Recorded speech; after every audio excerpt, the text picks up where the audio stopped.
रुको जरा, रुको जरा, सबर करो। अस्सलाम भाई साहब, सबर बड़ा ठंड मन के बैठा। मैं नहाता यार आज मैं। हेलो,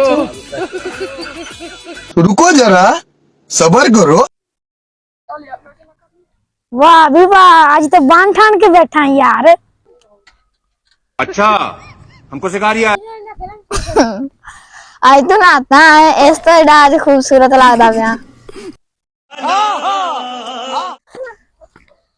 आज बड़ा हसीन लगन है की गल, खुशबू आई नहाता है। अरे कहना क्या चाहते हो? यार पासा पर तेन आधा घंटा आ गया मैं वेखन दिया, उठ के मुंह ही धोला, एडा बेसुरा लगन दिया। खैर आज सवेरे उठ के मुंह नहीं धोता। बड़ी अच्छी बात कही आप। मैं तेन वेखन दिया, तू मुंह ही धोला उठ के, गंदा होया मैं सवेर दा, बुरा हाल है तेरा। गजब बेइज्जती है। तो इतने बंदे लंगे कहते बड़ा सोना।